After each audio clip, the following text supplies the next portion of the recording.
Hi, guys, I'm Arm. The anime recap I'm going to share today is Love, Chunibyo Other Delusions. The male protagonist of the story, Yuda, is sorting out his belongings on his balcony when he suddenly sees a girl climbing down the rope downstairs. Worried that the girl would be in danger, he catches the girl's feet with his hands and finally helps the girl step on the railing. The girl is dressed in a frilly dress, and when Yuda looks up to see her face, she accidentally sees the girl's figure. This makes Yuda feel shy. The girl's name is Rika and she is a Chunibyo girl. She gives zero importance to Yuda and continues to climb down the rope. Yuda doesn't seem to be surprised by this. It turns out that he was also a Chunibyo boy, often addicted to paranormal phenomena and committed a lot of strange behaviors. Now he is about to enter high school, to say goodbye to that embarrassing past. Yuda prepares to throw away his Chunibyo belongings, but he doesn't expect to meet Rika. After that, Yuda ushers in the opening ceremony of the high school. Yuda, worried that his Chunibyo would leave a bad impression on his new classmates, decides to bury his past and become an ordinary high school student. His sister Kazuha sees the items Yuda is about to discard. She finds it pitiful to throw them all away because these items were bought by Yuda with his lucky money. Instead of listening to Kazuha, Yuda insists on throwing the past behind him.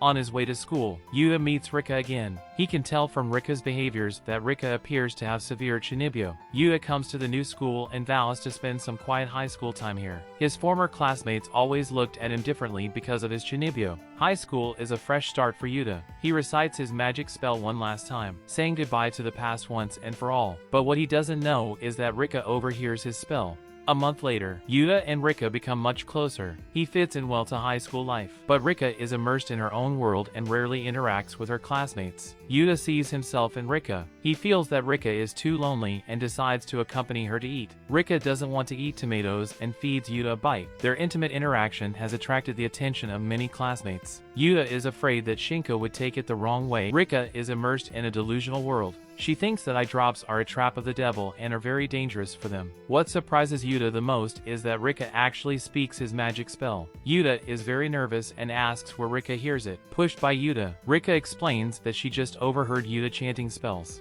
Yuda wants to leave the past behind and warns Rika not to say anything about spells to anyone. Rika thinks Yuda is cool and shows him her right eye. There is nothing wrong with her right eye, but she has dry eye because of wearing colored contact. Since Yuda sees her right eye, Rika activates her Chunibyo and thinks they have made a pact. Yuda is helpless and ignores Rika's words. Little does he knows that his fate with Rika has just begun. Rika loses her wallet accidentally. She is not familiar with the neighborhood since she has just moved downstairs to Yuda's. The teacher asks Yuda to take her home. Yuda takes over the task of sending Rika home. Rika is excited and also shows Yuda her new skills. After returning home, Yuda learns bad news. The moving company cannot contact Rika and leaves all her luggage at Yuda's house. Rika is very thin and petite, and Yuda can't bear to see her move things alone. With Yuda's help, they carry their luggage upstairs together. Since there is no one in Rika's house, Yuda invites her to his house for dinner. While eating dinner, Yuda's little sister brings out a black sword. The sword is Yuda's former weapon and one of the items he intends to discard. Yuda feels that his past self is very humiliating, and those superpowers do not exist in this world. Rika, however, believes that there are supernatural phenomena in the world and begs him not to ditch these items. Influenced by Rika, Yuda recalls his former beliefs. His mentality changes and he decides to keep these items.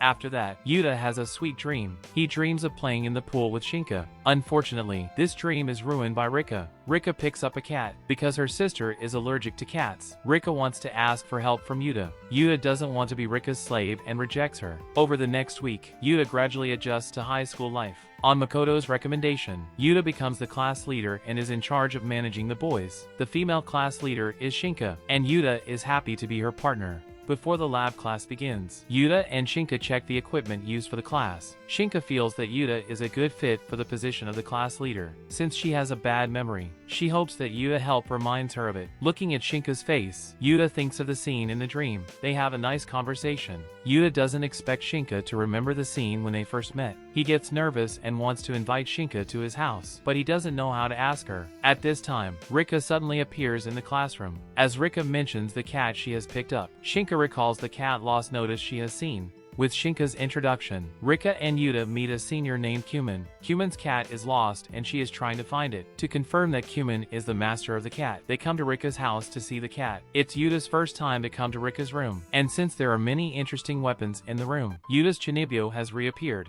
Cumin sees the cat Rika has picked up and confirms that the cat is not hers. That's when Rika's sister Toka hears the cat's voice. Toka does not allow Rika to keep a cat and fights her in a chase. Finally, Rika hits the chandelier and accidentally faints. Toka asks Yuda to get rid of the cat since she doesn't want to see it at home. Toka loves to collect quotes from Chunibyo's people, and 2 years ago she heard Yuda say that he would destroy the world. If Yuda refuses, she will post the recording online. Yuda is threatened by Toka and forced to accede to her request. Rika hears their conversation and hurriedly flees with the kitten. Yuda and Cumin catch up with Rika, and the three of them hide together in an amusement park. Rika asks them to take the cat away, leading her to deal with Toka. In Rika's imagination, she and Toka fight very fiercely. Rika's attack is inferior to Toka's, and she is knocked to the ground. Toka warns Rika one last time not to bring the cat home, but she feels sorry for the injured Rika and leaves her with a pack of band-aids. Because Rika can't keep the cat, Yuda brings the cat home and becomes its master. A month later, Yuda and Rika become much closer. He fits in well to high school life, but Rika is immersed in her own world and rarely interacts with her classmates. Yuda sees himself in Rika. He feels that Rika is too lonely and decides to accompany her to eat. Rika doesn't want to eat tomatoes and feeds Yuda a bite. Their intimate interaction has attracted the attention of many classmates. Yuda is afraid that Shinka would take it the wrong way and hurriedly explains to her. Since every freshman is required to participate in club activities, Rika visits all of the clubs in the school. She is not very satisfied with the current clubs and wants to start a magic club. Rika wants to recruit members, but no one is interested in her club. Cumin and Rika share the same trouble. She sets up a nap club that no one has attended for a year. At Rika's suggestion, Cumin becomes a member of the magic club. At this time, Yuda sees Shinka passing by.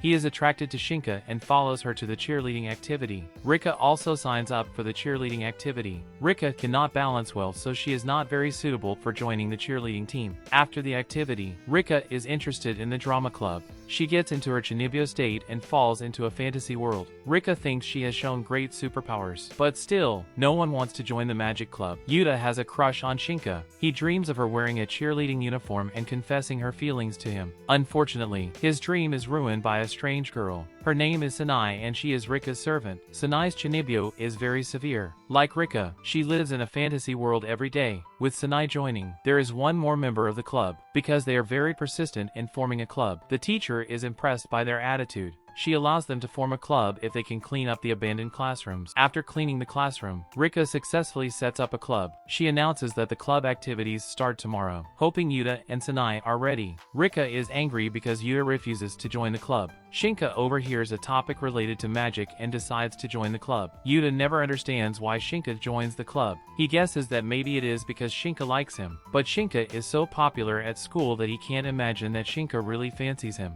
Anyways, Yuda is influenced by Shinka and becomes a member of the club. During the club events, Yuda asks Shinka why she joins the club. Shinka is too shy to tell Yuda. To Yuda's surprise, Shinka offers to meet on Sunday.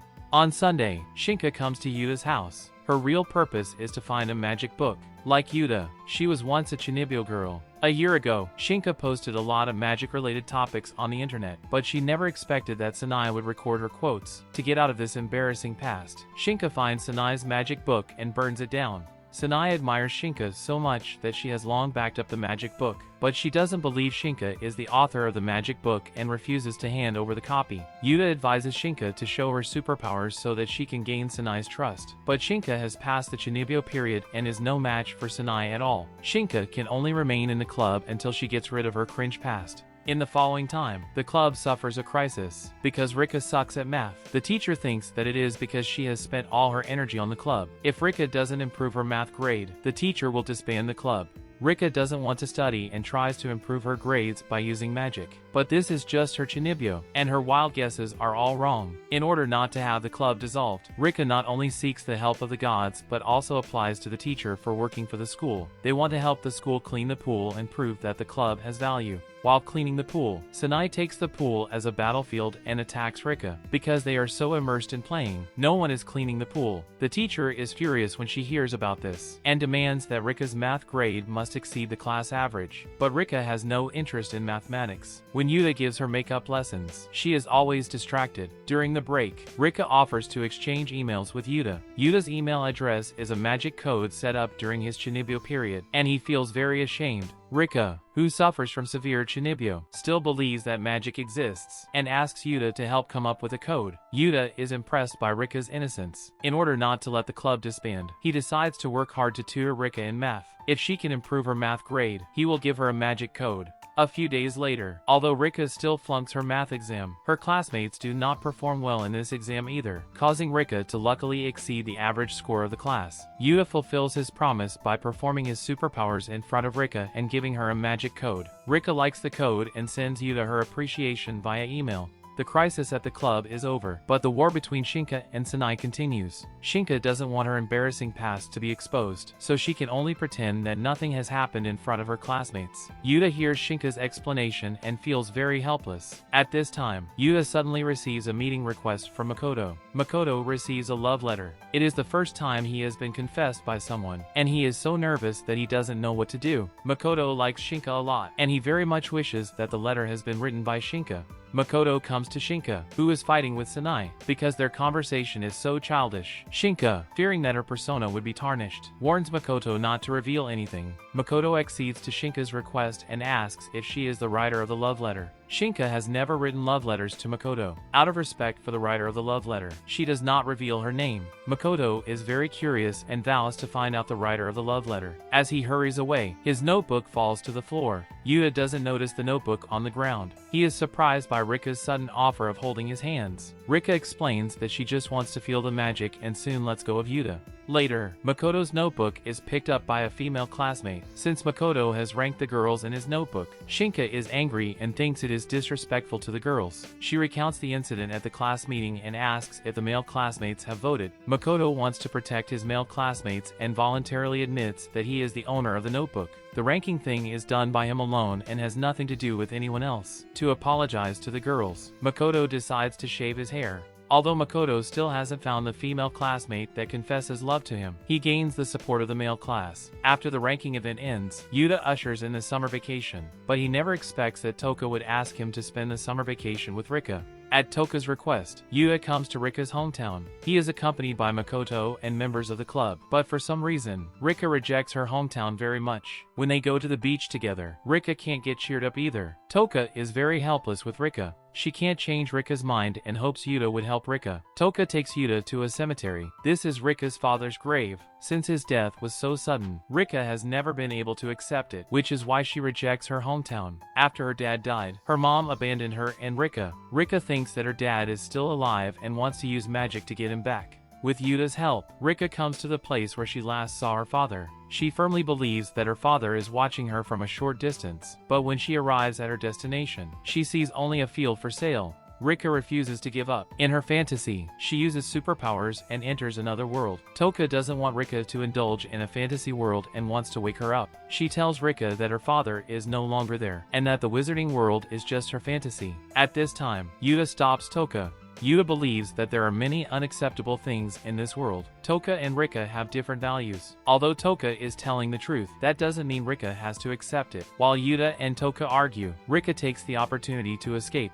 Yuda catches up with Rika and takes the shuttle bus home with her. Because Rika doesn't have her key, Yuda takes her in for one night. Yuda's family is not at home, and he and Rika have the opportunity to spend time together. Rika's Chunibyo is so bad that Yuda never treats her as a girl. Rika grows to like Yuda. She wears Yuda's clothes and her heart races very fast. Rika doesn't understand why. To disguise her abnormality, she haphazardly draws a symbol on Yuda's hand. Yuda realizes that it is Rika's Chunibyo and does not pay attention to her action. Rika doesn't know what to do with Yuda. She hasn't spoken to Yuda since that day. Toka spots Rika's anomaly. Not only does Rika refuse to talk to her, but she eats much less than before. Toka is very worried about Rika and wants to ask Yuda about what has happened. Yuda hasn't spoken to Rika for a long time. He thinks Rika just hasn't come out of the shadow of her father's death.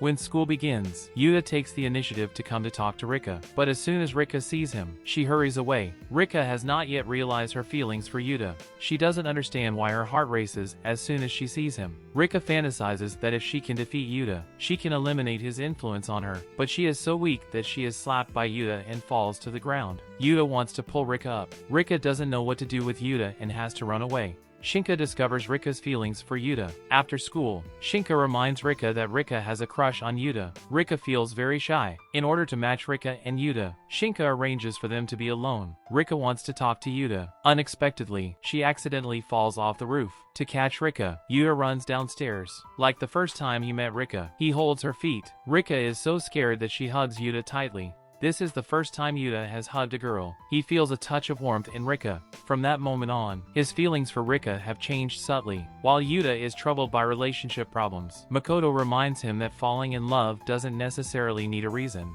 He is very supportive of Yuda and hopes he can cheer up. Yuda realizes that he is in love with Rika. He asks Rika out to confess his feelings. Because Yuda never finds the good timing, Rika volunteers to speak out her feelings for Yuda. She takes Yuda's little finger and makes a pact with him. It is a romance that belongs to Chunibyo's teenagers, and now they are officially a couple. After that, Yuda receives a meeting request from Toka. Toka's job changes and she is about to go to Italy for further study. She is not comfortable leaving Rika alone at home and wants her to go to their mother's. Rika is stubborn, so Toka enlists Yuda's help in persuading her. She hopes Rika will accept reality and stop living in fantasy. Yuda rejects Toka. He sees nothing wrong with Rika's lifestyle and doesn't want to change her mind. A week later, Yuda meets Rika's mother. She knows that Rika doesn't want to see her and asks Yuda to give Rika a bento. Yuda suddenly realizes that Rika's mother is not a bad person, and she also cares about Rika, but she can't find a chance. Yuda's attitude has changed. He wants Rika to take off her blindfold and stop living in the wizarding world. At Yuda's advice, Rika takes off her blindfold and sings her father's favorite song on stage. Toka is very happy with Rika's transformation. Before leaving the country, she expresses her gratitude to Yuda. Rika accepts her father's departure, and her Chunibyo is gradually gone. Rika is no longer addicted to the wizarding world. She takes Yuda's advice and decides to get along with her classmates. Rika disbands the club and lets the members do what they want. She also sorts out all the magic weapons at home and says goodbye to the past completely. Sanai, Rika's servant, doesn't want her to leave the wizarding world, but no matter how hard she tries, Rika's determined. She tells Sanai that she has gotten rid of Chunibyo. Rika returns to real life, but the smile on her face is gone. In the following days, Rika goes to her hometown to worship her father. To reassure her family, she decides to live with her mother. Yuda learns that Rika is moving. He does not expect Rika to leave without saying goodbye and feels very sad. Yuda decides to find Rika in her hometown, but he is stopped by Kumin on the way. Kumin tells Yuda that Rika met Yuda 2 years earlier. At that time, Yuda was immersed in the world of fantasy and did not care about others. Rika found Yuda very cool and kept silently observing him. Influenced by Yuda, Rika no longer wants to be bound by her family. To mimic Yuda, Rika sealed her left eye. Yuda is very impressed. He realizes that Chunibyo has rescued Rika and begins to think that Chunibyo is not a bad thing. Yuda arrives at Rika's hometown, hoping that she will return to the fantasy world. With the help of their friends, Yuda takes Rika to the beach. Yuda pronounces a mantra. In his fantasy, another world exists on the other side of the sea. Taking the opportunity, Rika says goodbye to her father one last time. At the end of the story, Yuda and Rika get Chunibyo again. They no longer reject Chunibyo and try to live the way they want. The whole anime ends. Everyone will eventually walk out of the Chunibyo period and become a full-fledged adult. When Rika takes off her blindfold and Yuda throws away his sword, youth is gone. Although Chunibyo teenagers will do a lot of strange behaviors, that time is the purest in one's life. Many people think that Chunibyo is very silly, but we get crazily obsessed with some anime and TV series, saying lines that we think are cool, or fantasizing about the world changing in an instant, and we are the heroes who save the world. Have you ever had these Chunibyo thoughts? Leave your Chunibyo stories in the comment area. Well, that's it for this video. If you like this video, do not forget to give it a like and subscribe to my channel. There are also cool anime recaps on my channel. See you in the next video.